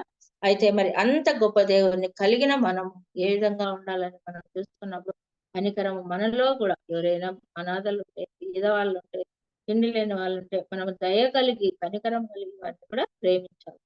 అయితే మన దేవుడు కరుణామయుడు, ప్రేమమయుడు, దయమయుడు కదా. మరి ఇర్మియా మరి శాశ్వతమైన ప్రేమతో మనల్ని ప్రేమిస్తున్నాడు. ఇర్మియా గ్రంథం 31:3లో కూడా మనం అన్ని చూడాల్సిన పని లేదు, నేను సమయం తక్కువగా ఉంది. మరి 3 మాటలు మనం చూసుకొని కంప్లీట్ చేసుకోవాలి. 31:3లో కూడా శాశ్వతమైన ప్రేమతో నేను నిన్ను ప్రేమిస్తున్నాను కనుక విడవక నీ ఎడల కృప చూపుచున్నాను. ఆయన కృప మాత్రమే మనకుంది కదా. ఆయన కృప లేకపోతే మనం ఈ రోజు ఈ స్థితిలో ఉండేవారం కాదు. ఈ పరిస్థితిలో ఈ నెమ్మది, శాంతి, సమాధానం దేవుని బిడ్డలకు మాత్రమే ఉంది. లోకమంతా సంపాదించినా కూడా మొత్తం ఎప్పుడు టెన్షన్. ఏదో నిన్న చూసిన దాంట్లో ఒక కోటీశ్వరులైనా కూడా నెమ్మది లేదంట, శాంతి లేదంట, సమాధానం లేదంట. ఎంత డబ్బు ఉంటే ఏం లాభము, నెమ్మది లేదు జీవితం, ఎప్పుడు టెన్షన్ ఏదో ఒకటి. దాంట్లో అంత భయంకరంగా లోకంలో మనుషులు గిలగిల్లాడిపోతున్నారు. ఒక ఆమెకి యాక్సిడెంట్ అయిందని పోలీసులు అంటే కాదంట, తనే చావాలని ఏదో దీంట్లో న్యూస్ లో వచ్చింది. అయితే తనే చావాలని, నేనే ఆత్మహత్య చేసుకోవాలని యాక్సిడెంట్ గురి చేసుకున్నాను. ఎట్లాంటి సాక్ష్యాలు, ఎంత దారుణమైన పరిస్థితులు ఉన్నాయి. అసలు మానవ జీవితము ఎప్పుడు ఏమైతుందో తెలియని స్థితిలో ఉన్నారు. కనికరించబడిన వారుగా ఉండాలని ఉన్నాము మనమైతే. మరి ఆయన ప్రేమ కలిగిన వారం, శాశ్వతమైన ప్రేమతో మనం ప్రేమించబడుతున్నాం.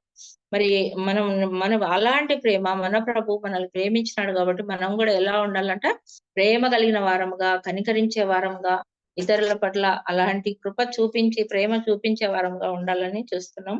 శాశ్వతమైన ప్రేమతో మనల్ని విడవక ఎడబాయక ప్రేమిస్తున్న ప్రభువును మనం బాధ పెట్టే వారంగా కాకుండా, మన ప్రవర్తనలో కూడా మనం కూడా మనకు తోచిన సహాయం కానీ, తోచిన మరి వాక్యం ద్వారా వారిని పురికొల్పడం కానీ, ధైర్యపరచడం కానీ చేయాలని ప్రభు ఇష్టపడుతున్నాడు. అంతేకాకుండా 1 యోహాను 2, 4, 5, 6 వచనాల్లో ఇవన్నీ చదువుకుంటే కూడా అక్కడ ఏముందంటే, మనమంతా దేవుని బిడ్డలము, ఆయన సొత్తు, ఆయన జనాంగం కదా, ఆయనను ఎరిగి ఉన్నామని చెప్పుకొనుచు ఆయన ఆజ్ఞలను గైకొనని వాడు అబద్ధికుడు.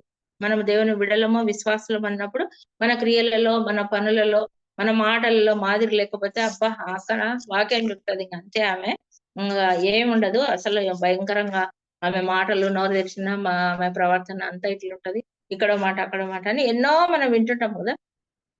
అలాంటి మాటలు కాకుండా మన జీవితంలో ప్రేమించే మనసు, కనికరం చూపించే మనసు మనకు ఉండాలని ఇష్టపడుతున్నాడు మన ప్రభు. అయితే ఎఫెసీ 2వ అధ్యాయము 4, 5 వచనాల్లో కూడా మనం చూస్తే, అయినను దేవుడు కరుణా సంపన్నుడై ఉండి, మనం ఏ స్థితిలో ఉన్నా, ఏ పరిస్థితిలో ఉన్నా ఆయన ఏం చేస్తున్నాడంటే తన బిడ్డలు ఇంకా ఇంకా ప్రేమిస్తూ, కరుణిస్తూ, కనికరిస్తూనే ఉన్నాడంట. కరుణా సంపన్నుడై ఉండి మనము మన అపరాధముల చేత చచ్చిన వారమై ఉండినప్పుడు క్రీస్తుతో కూడా బ్రతికించను. కృపచేత మీరు రక్షింపబడి ఉన్నారు. ఆయన మహాప్రేమ చేతనే మనల్ని ప్రేమిస్తూ, కరుణిస్తూ, కనికరిస్తూ ఉన్నాడంట.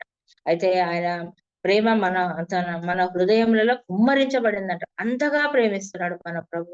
ఇక్కడ కనికరము, ప్రేమ రెండు చూసుకున్నప్పుడు మరి ప్రేమ మరి ఆ ప్రేమ, దేవుని ప్రేమలో మనం ఉన్నాము. ఆయన ప్రేమ చేత కుమ్మరించబడిన వారంగా ఉంటున్నాం. అయితే దేవుని ప్రేమ నిజముగా మనం పరిపూర్ణం చేయాలని అంటే మరి అదే మనం చూసుకున్నప్పుడు మనము కూడా ఆ విధంగా ఉండాలని, ఇంట్లో కుటుంబాల్లో ప్రేమ లేని తత్వము, ఎవరిని కనికరించలేము, ప్రేమించలేము, క్షమించలేము. చాలా కుటుంబాల్లో ఎంతగా నలిగిపోతున్నారంటే, ఉన్న 4, 5 మంది కూడా ఇంట్లో ఒకరికొకరు తెలియని పరిస్థితిలో, ఒకరినొకరు ప్రేమించలేని మనస్తత్వంతో ఎన్నో కుటుంబాలు నలిగిపోతున్నాయి కదా. మరి అలాంటి పరిస్థితిలో మనం ఉన్నాం. అయితే మనల్ని ఆయనే ముందుగా మనల్ని ప్రేమించినాడు. ప్రభు మనల్ని ఏమీ కోరుకోలేదు. నా ఆజ్ఞలను గైకొనుటయే దేవుని ప్రేమించుట అని అంటాడు కదా. 1 యోహాను 5:3 కూడా మనం చూసుకుంటే, మరి ఇక్కడ ప్రేమ గురించి మనం చూసినప్పుడు కనికరము, ప్రేమ అని చూస్తున్నాం కదా. ప్రేమ గురించి చూసినప్పుడు తప్పిపోయిన కుమారుడు దొరికినప్పుడు తండ్రి యొక్క సంతోషాన్ని కూడా అసలు తన వాట తను తీసుకొని బయటకు వెళ్ళిపోయి ఎదురు తిరిగిన మనిషిగా మరి తండ్రికి వ్యతిరేకిగా ఉన్న తప్పిపోయిన కుమారుణ్ణి కూడా ప్రేమించినట్లు మనం చూస్తున్నాం.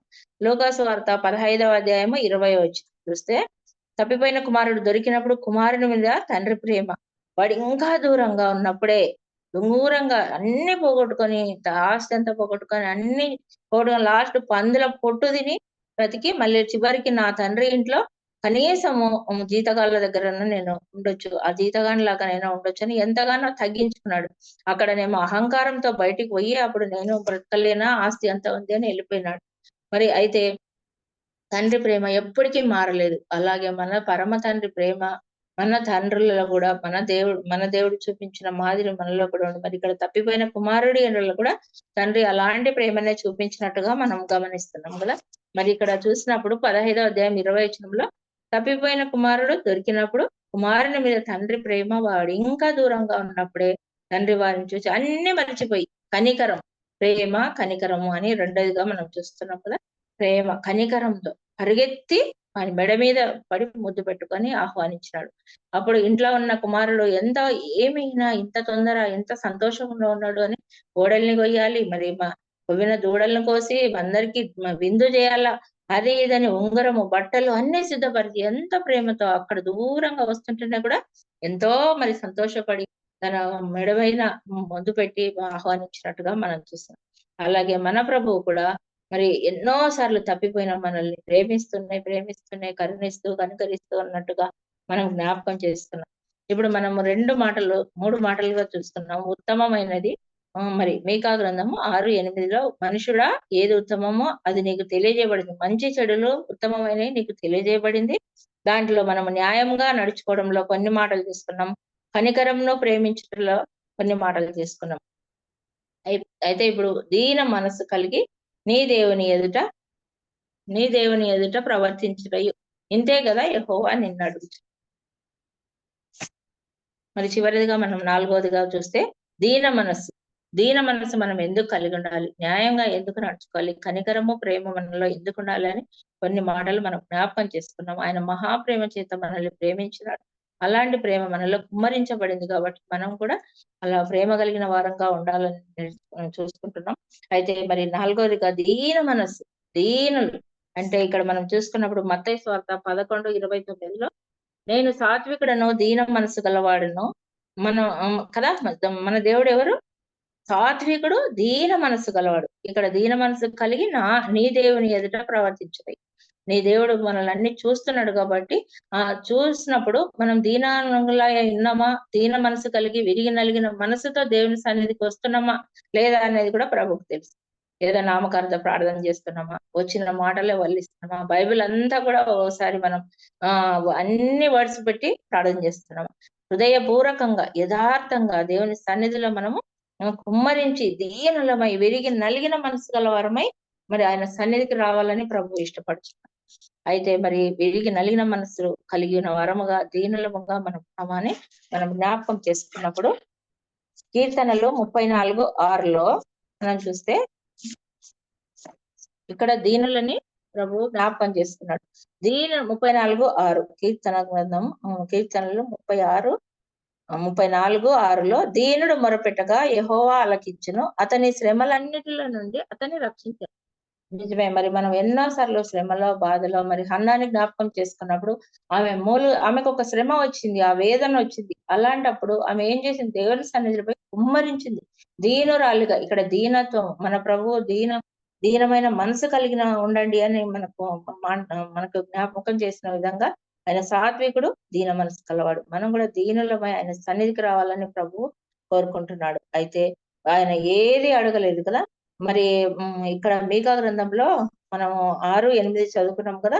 దానిపైన వాక్య భాగాలు చూస్తే వేలాది కోడలన విస్తార తైలమున మరి గర్భఫలంన ఆ పాట కూడా మనం పాడుకుంటాం. మరి అన్ని కూడా నేను ఇచ్చినా నీకు సరిపోతుందా అని అక్కడ మనం జ్ఞాపకం చేసుకుంటాం. పైన మరి 6వ అధ్యాయం 3, 4, 5, 6 వచనాలు అనుకుంటా ఆ వచనాల్లో ఉంటుంది. మరి 8వ వచనం 6వ అధ్యాయం 8వ వచనంలో మనం చదివినప్పుడు మనుషుడా ఏది ఉత్తమం అనేది మనం జ్ఞాపకం చేసుకున్నాం. అయితే మరి కీర్తనల్లో దీనుడు మొరపెట్టగా దీనుడు మరి ఇప్పుడు హన్నాను జ్ఞాపకం చేసుకున్నప్పుడు దీనత్వంతో తన శ్రమ వచ్చినప్పుడు మూలుగులతో వేదనతో దీనురాలుగా వెళ్ళి తను మొరపెట్టినట్టుగా కూడా మనం జ్ఞాపకం చేసుకుంటున్నాం. మరి అంతేకాకుండా 35వ అధ్యాయము 10వ వచనం కీర్తనలు 35:10 కూడా దావీదు ఇక్కడ ఏమంటున్నంటే దీనులను దరిద్రులను విడిపించువాడవు నువ్వే అని నా ఎముకలు చెప్పుచున్నది. దావీదు కూడా ఎన్ని కీర్తనల్లో ఎంతో దీనత్వము, నా కన్నీళ్లు నా కవిలలో దాచి ఉంచుతానే దేవుడు అంటున్నాడు కదా.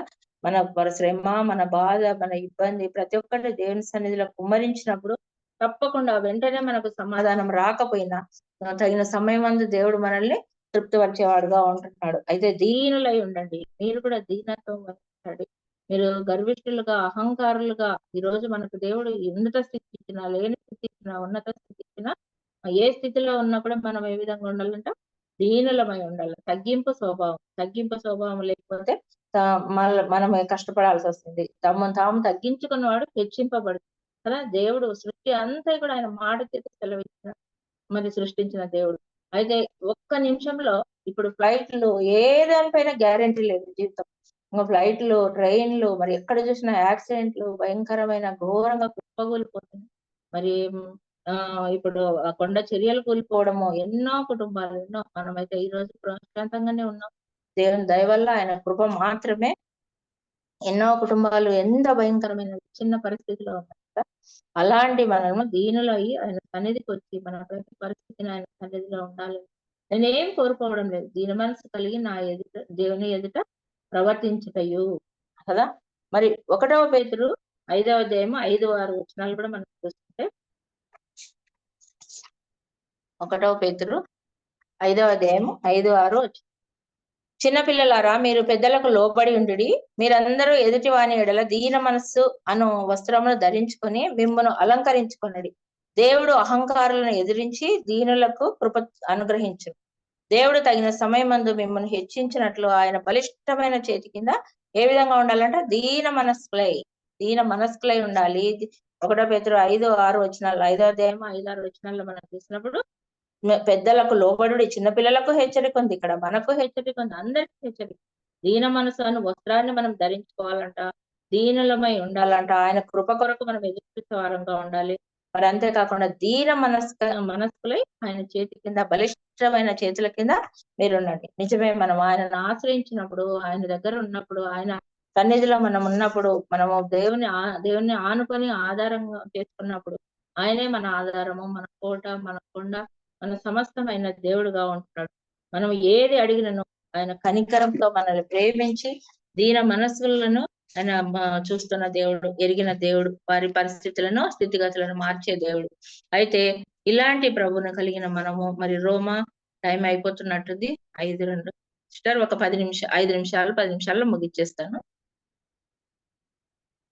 అమృతాల సిస్టర్, రోమా 8:37-39లో కూడా మనం చూస్తే, ఆయనను మనల్ని ప్రేమించను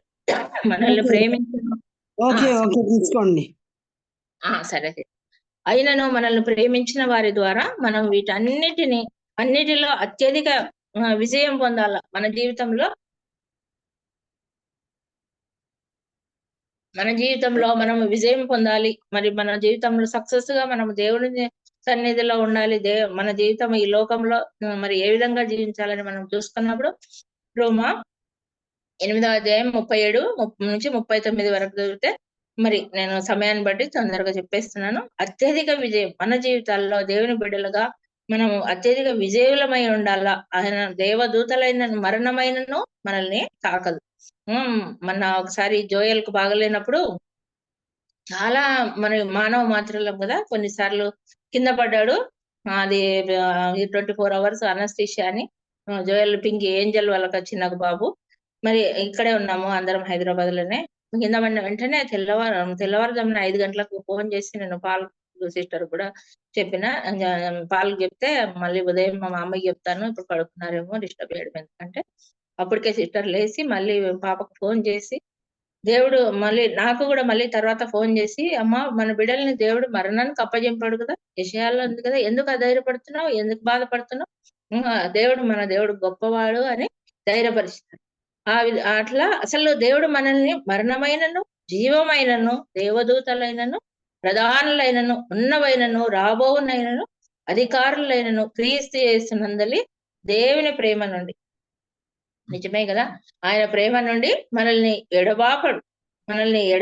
ఎడబాప నేరడు కదా. ఆయన మనల్ని ఎప్పుడు మనల్ని కాసుకొని తన బిడ్డల కొరకు ఎదురు చూసేవాడుగా, ఎక్కడ ఏ విధంగా ఉన్నారు, వారి జీవితం ఏంటి అని ఇక్కడ మనం ఫస్ట్ లోనే చదువుకున్నాం కదా. ఆయన మనకు ఆశ్రయంగా ఉన్నాడు, దుర్గంగా ఉన్నాడు, మనల్ని కాపాడే దేవుడు, కునుగడు నిద్రపోడు అని మనం జ్ఞాపకం చేసుకుంటాం. మరి చివరిగా మనం ముగించుకునే విషయంలో మనం చూసుకున్నప్పుడు 4 ఉత్తమమైన దాన్ని చూసుకున్నాము, న్యాయంగా నడుచుకున్నట్టు చూసుకున్నాము. తర్వాత మరి న్యాయముగా కనికరము, ప్రేమను కూడా చూసుకున్నాము. ఇంకా 4వదిగా మనము దీన మనస్సు ఎందుకు కలిగి ఉండాలంటే, మన దేవుడు సాత్వికుడు, దీన మనస్సు గలవాడు కాబట్టి మనం కూడా దీనులముగా ఆయన సన్నిధికి వచ్చి మనం ఏది అడిగినా ఆయన తోసివేసే దేవుడు కాదు అని మనము జ్ఞాపకం చేసుకుంటున్నాం. అయితే ఇవన్నీ క్రియలు, ఇవన్నీ మనము జీవితంలో మాదిరిగా జీవించకపోతే మనకు విజయం ఉండదు. రోమా 8:37-39 విజయం ఉండదు. ఎప్పుడూ భయంకరమైన పరిస్థితుల్లో వెళుతుంటాం, శ్రమల్లో, బాధల్లో, మరణమైన జీవమైన దేవదూతలైన ప్రధానులైన ఉన్నవైనా రాబోవు ఇప్పుడు ఎప్పుడు ఎల్లప్పుడూ సదాకాలము మన దేవుడు మనల్ని కాచి దేవుడుగా ఆయన ప్రేమ చేత మనల్ని వర్ణించేవాడుగా ఉంటున్నాడని మనం చూస్తున్నాం. అయితే 2 కొరింథీ 9:6 కూడా మనం జ్ఞాపకం చేసుకుంటే కొంచెంగా విత్తువాడు, మనం ఈ లోకంలో ఏది చేసింటే దానికి ఫలితం, కొంచెంగా విత్తువాడు కొంచెంగా కోయి. 9వ అధ్యాయంలోనే 8 చూసుకున్నప్పుడు మరియు అన్నిటి యందు ఎల్లప్పుడూ మీలో మీరు సర్వ సమృద్ధి గలవారమై ఉత్తమమైన ప్రతి కార్యం చేయుటకు దేవుడు మీ ఎడల సమస్త విధములైన కృపను విస్తరింపజేయ కదా. ఇక్కడ ఉత్తమమైన మనకు తోచింది, మనం ఏదైనా మంచిది, ఉత్తమము, న్యాయము, దీన మనస్సు, తర్వాత కనికరము, ప్రేమ, ఇవే నేను కోరుకుంటున్నది. నేను ఏమి కోరుకోలేదు. నేను ఇవో నాకు బలులు ఇవ్వండి, లేకపోతే ఆస్తులు ఇవ్వండి, లేకపోతే ఇంకా ఏమైనా మీరు ఇవాళ నాకు అని అడగలేదు కదా. మన ప్రభువు విరిగి నలిగిన మనసుతో తన సన్నిధికి రావాలని ఇష్టపడుతున్నాడు. ఇవే కదా నేను ప్రవర్తించమనేది, జీవించమనేది. ఈ మనసులు కడిగి మీరు ఉండాలని, తగ్గింపు మనసు, దీన మనసు కలిగి ఉండాలని ప్రభు ఇష్టపడుచున్నట్టుగా మనం చూస్తున్నాం. అయితే ఇలాంటి పరిస్థితిలో మనము దేవుని బిడ్డలుగా విశ్వాసులుగా ఉన్నప్పుడు మరి ఏ విధంగా మనం ధన్యులం అంటే, సామెతలు 8వ అధ్యాయం 34వ వచనంలో చూస్తే, నా ఉపదేశం వినివారు ధన్యులు. ఆయన ఉపదేశాన్ని వింటున్నాం, విడిచిపెడుతున్నాం, మరి ఎప్పుడెప్పుడు మళ్ళీ మళ్ళీ తప్పిపోతున్నాం. కానీ నా ఉపదేశం వినువారు ధన్యులు, దాన్ని అనుసరించేవారు ధన్యులు కదా. మరి ఇంకొకటి కీర్తనలు 1:2 కూడా మనం చూస్తాం కదా, దివారాత్రం దాన్ని ధ్యానించేవాడు ధన్యుడు కదా. ధ్యానించాలంట, ఆయన మందిరంలో నివసించాలని వారు ధన్యులు, ధ్యానించేవారు ధన్యులు. మరి ఇవన్నీ సామెతలు, కీర్తనలో మనం చూస్తాం. నీ వలన బలమునందు మనుషులు ధన్యులు, ఇవన్నీ 84:4-5 వచనాలు చదివినప్పుడు, నీ మందిరంలో నివసించేవారు ధన్యులు, నీ వలన బలమునందు మనుషులు ధన్యులు. మనం ధన్యత, మన జీవితం ధన్యతగా ఉండాలంటే, ధన్యులముగా మనం దేవుని సన్నిధిలో ఉండాలంటే, ఆయన బిడ్డలుగా ఈ లోకంలో జీవించాలంటే, మనము కనికరింపబడిన వారముగా, ప్రేమింపబడిన వారముగా, దీన మనసు కలిగిన వారముగా, న్యాయంగా జీవించాలని ప్రభు ఇష్టపడుచున్నాడు. అయితే మరి ఇంకా మన పాపము ఏ విధంగా మరి రాయబడింది అని అంటే, మనం ఇర్మియా 17:2 కూడా మనం జ్ఞాపకం చేసుకుంటే, యూదా పాపము ఇనుప గంటముతో వ్రాయబడినది, హృదయం అనేది పలక మీద చెక్కబడినది కదా. వాక్య భాగాలు చూసుకున్నప్పుడు ఎంత భయంకరంగా ఉన్నాయి. యూదా పాపం ఏం చేసబడిందంటే ఇనుప గంటం మీద రాయబడింది, 17వ అధ్యాయం ఇర్మియా 17:2. మరి తర్వాత అట్లే మనం ఇర్మియా 22, 28, 29 వచనాలు కూడా మనం జ్ఞాపకం చేసుకుంటే, కొన్యా హేయమైన ఓటికున్న వంటి వాడా, పనికి మాలిన ఘటమా, అతడు అతని సంతానాన్ని విసిరివేయబడి తామెరుగన దేశంలోనికి ఎలా త్రోయబడి. ఇలాంటి స్థితి మనకు వస్తుంది. జాగ్రత్తగా జీవించాలని ప్రభు ఇష్టపడుచున్నాడు. మనకు అందుకే ఉత్తమమైనది ఏంటి నేను తెలియజేస్తున్నాను, ఇవన్నీ నడుచుకోండి అని ప్రభువు హెచ్చరిస్తున్నాడు. అయితే దావీదు ఎంతగానో ఎంతగానో తగ్గించుకున్నట్టు చూస్తున్నాం. కీర్తనలో 31:12 మరణమై నేను స్మరణకు రాకున్న వాని వల్లే మరవబడి తిని, ఓటికుండ వంటి వాడిని మరణించిన తర్వాత స్మరణకు కూడా రాని వాడినిగా ఉన్నానని ఎంతో తగ్గింపు దావీదు మహారాజు చూస్తున్నాం. 31:12 వచ్చిన.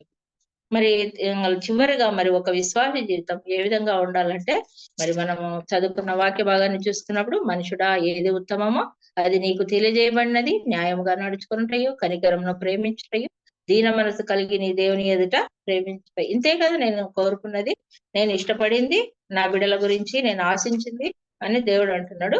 అయితే మరి ఒక విశ్వాసి జీవితం ఏ విధంగా ఉండాలంటే మనకు అందరికీ తెలుసు. 1వ తిమోతి 4వ అధ్యాయము 12వ వచనం తీసిన వాళ్ళంటే చదవచ్చు. చివరిగా ముగించుకుందాం. 1వ తిమోతి 4:12 మన మాటలో మాదిరి 1, నేను షార్ట్ గా చెప్పేస్తాను. మన మాటల్లో మాదిరి 2, ప్రవర్తనలో మాదిరి, ప్రేమలో మాదిరి, విశ్వాసంలో మాదిరి, పవిత్రతలో 5వదిగా పవిత్రతలో విశ్వాసులకు మాదిరిగా ఉండవాలి. మనము ఒక విశ్వాసి జీవితం ఏ విధంగా ఉండాలంటే, మన మాటల్లో మాదిరి ఉండాలంట, ప్రవర్తనలో మాదిరి ఉండాలి, ప్రేమలో మాదిరి ఉండాలి, విశ్వాసంలో మనం విశ్వాసులం అని చెప్పుకుని మన జీవితం మాదిరిగా లేకపోతే, మరి పవిత్రతలో కూడా మనం మాదిరిగా ఉండాలి. పవిత్రతలో పవిత్రతలో మనం విశ్వాసులకే మాదిరిగా ఉండాలంట. మన జీవితాన్ని పవిత్రంగా కాపాడుకోవాలని ప్రభువు ఇష్టపడుచున్నాడు. విశ్వాసంలో మాదిరి ఉండాలి, మరి ప్రేమలో మాదిరి ఉండాలి, ప్రవర్తనలో ఉండాలి, మన మాటల్లో ప్రతి విషయంలో మరి పవిత్రతలో విశ్వాసులకే మాదిరిగా ఉండాలి. అంత గొప్ప మాటలు దేవుడు మన కొరకు మాటి మాటికి గుర్తు చేస్తున్నాడు, దేవుని బిడ్డల ద్వారా, దేవుని సేవకుల ద్వారా. ఇవన్నీ కూడా మన జీవితంలో కలిగి ఉండాలని, ఒక విశ్వాస జీవితం ఎంతో చక్కగా మీరు నిరూపించుకోవాలా, మీరు ఆ విధంగా జీవించాలని ప్రభువు మనకు ఈ వాక్య భాగాల ద్వారా ఎన్నో హెచ్చరికలు చేస్తున్నాడు. అయితే మరి ఇక్కడ కూడా మనం ఈ వాక్యం చదువుకున్నప్పుడు ఎన్నో అంశాలు చూసుకున్నాము. సమయాన్ని బట్టి నేను ముగిస్తున్నాను. మీకా గ్రంథం 1వ అధ్యాయం 8-9 వచనంలో కూడా మరి ఇక్కడ షమ్రోను పాపం చూసి, దీన్ని చూసి ఇక్కడ మీకా గారు ఎంత భయంకరంగా ప్రలాపించినట్టుగా మనం చూస్తున్నాం. మన ప్రభు కూడా ఎంత మనల్ని చూసి వేదన చెందే ప్రభుగా ఉన్నాడు. ఎందుకంటే మరి నా బిడ్డలు ఎంత ప్రేమించినా ఇంకా ఇంకా తప్పిపోతున్నారే, ఇంకా మారు మనసు లేదే, మరి ఇంకా వీరిలో మార్పు రాదే అని. అయితే ఈ మూలుగులు ఎట్లున్నాయంట, నక్కలు అరిచినట్లుగా మీకా గారు అరిచినట్టుగా చూస్తున్నాం. నిప్పుబోడి మూలిగినట్లుగా ఆ బాధ వేదన. మన ప్రభుని మనం ఎప్పటికి దుఃఖపరిచే వాళ్ళంగా ఉన్నామా, మనని సంతోషపెట్టే వారంగా ఉండాలని, మనం అందరం కూడా విశ్వాసులైన మనము ఇతరులకు మాదిరిగా ఉండాలని మనం జ్ఞాపకం చేసుకున్నాం. మరి ఇక్కడ ఈ వాక్యంలో ఏదైనా మనం పొరపాటుగా మాట్లాడింటే దయతో క్షమించండి. మరి అంతేకాకుండా మరి ఉత్తమమైన పరిచర్య, ఉత్తమం దేవుని వాక్యం, ప్రార్థన, సహవాసము, ఖాళీగా మనం ఇంటిలో కూర్చోకుండా ప్రార్థన, సహవాసం ఒక అధికారం కొరకని కాదు, ఒక లేకపోతే ఇంకా ఏదో అహంకారంతో అని కాదు, నేనెందుకు చేయకూడదని కాదు, కానీ మనము కొన్ని విషయాలలో మనము ప్రార్థన, మరి ప్రతి విషయంలో మనము ప్రార్థించడము, మన ఇండ్లలో కూర్చొని కూడా మనము ప్రార్థనలో అందరం ఏకీభవించవచ్చు, ప్రార్థించవచ్చు.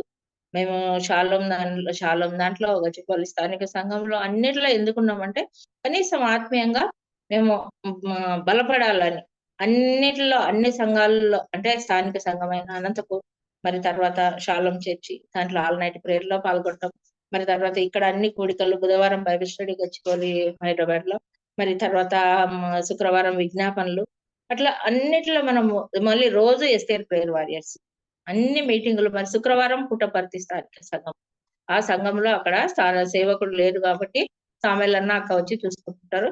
అక్కడ స్త్రీలందరూ కూడా వచ్చి కూడుకోలేరు కాబట్టి మరి ఆ పరిచర్యలో నేను అక్కడ ఉన్నప్పటి నుంచి కూడా నేను 2.5-3వ సంవత్సరం ఇప్పుడు. మరి అప్పుడు మేము కూడా శుక్రవారం 11 నుంచి 3 గంటల వరకు ప్రార్థన, కొంతమంది స్త్రీలను కలిసి మేము అందరం ప్రార్థించుకుంటాం, కొంతమంది జాయిన్ అవుతారు. ఎందుకంటే ఆత్మీయంగా వాక్యం ద్వారా ఒక్కొక్కరి ద్వారా దేవుడు ఎన్నో మాటలు మాట్లాడిస్తున్నాడు. మరి ఆ మాటల ద్వారా, వాక్యం ద్వారా బలపడతాం, హెచ్చరికలు పొందుతాం. మనం కూడా ఆత్మీయంగా దినదినం ఎదగడానికి ఉంటుంది. ఒక ఇంట్లో నిర్లక్ష్యంగా ఏదో మన పనులు మనం చేసుకుంటే అది ఒక్కరోజైనా, కనీసం ఒక్కరోజైనా, 1 గంట అయినా ఉండాలని మనం అందరం కూడా మరి ఆ విధంగా ఏదైనా ప్రార్థనలు, విజ్ఞాపనలు మనందరి కోసం, ఒకరికొకరు మన సమస్యలు, మన పరిస్థితులు అన్ని ఒకరికొకరు తెలియజేసుకొని ముందుకు కొనసాగుతూ మనం ఈ స్టేట్ ప్రేయర్ వారియర్స్ లో సాక్ష్యాలు, వాక్యాలు ఎన్నో విని మనం బలపడుతున్నాం. చిన్న మంద భయపడకూడదు అన్నట్టు మన దేవుడు ఎంతగానో దీవించి ఆశీర్వదిస్తున్నాడు. మరి మనం చదువుకున్న వాక్య భాగాన్ని మరి మనుషుడా ఏది ఉత్తమమో, ఓ విశ్వాసి, ఓ సహోదర, ఓ సహోదరి అని దేవుడు మనల్ని అడుగుచున్నాడు. ఈ 3 అడిగినాడు. న్యాయంగా నడుచుకోండి, ఉత్తమమైన దాన్ని ఎన్నుకోండి, కనికరం, ప్రేమించుట, దీన మనసు కలిగి ఉండండి. మరి ఈ 3 కదా, నేనేం అడగడం లేదు అని మరి దేవుడు అంటున్నాడు కదా.